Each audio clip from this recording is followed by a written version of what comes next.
అదే అనుకుంటున్నారు, అదే బాధపడుతున్నారు. వైఎస్ని అభిమానించే మాలాంటి వాళ్ళు చాలామంది ఇప్పటికీ బాధపడేది అదే. ఏం మాట్లాడుతున్నాడు, ఏంటి ఏంటి విధానం అనేది తెలిసి మాట్లాడుతున్నాడా, తెలియక మాట్లాడుతున్నాడా, లేదా లండన్ నుంచి చదివిన క్యాండిడేట్లు అంటే ఆ సలహా ఇచ్చే బ్యాచ్ అంట, అది లండన్ ఏదో స్కూల్ ఉందంట, దానిలో చదివిన బ్యాచ్ అంట, ఆ బ్యాచ్ అంట. మరి ఆ బ్యాచ్ని ఏమనాలో కొత్త పేరు కూడా ఏం గుర్తురు అట్లా. ఆల్రెడీ మన వాళ్ళు చాలామంది పేటీఎం, ఆర్టీఎం, ఈటీఎం ఏయో పేర్లు పెట్టేశారు కాబట్టి చెప్పలేము. ఒక అసెంబ్లీ అంటే ఒక సంస్కారం ఉందన్న. ఒక అసెంబ్లీ జరుగుతుందంటే ఎంత ఇంట్రెస్ట్గా చూసేవాళ్ళం తెలుసా. దూరదర్శన్లో ఆ పైన లైవ్ పెడితే చూసేవాళ్ళం వదిలిపెట్టకుండా.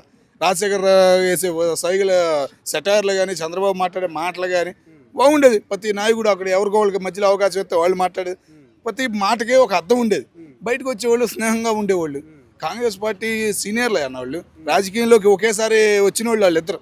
మరి అంత స్నేహం వాళ్ళది. మరి అది తెలుసా, ఈయనకి తెలీదా ఏంటనేది అర్థం కావట్లేదు. చిన్నతనంలోనే ఎంపీగా పోటీ చేశాడు, చదువు అవ్వలేదని రాజకీయంలోకి వచ్చాడు, గెలిచాడు 2-3 సార్లు, వ్యాపార పరంగా ఎదిగాడు. మరి అంత ఏంటో అర్థం కావట్లేదు.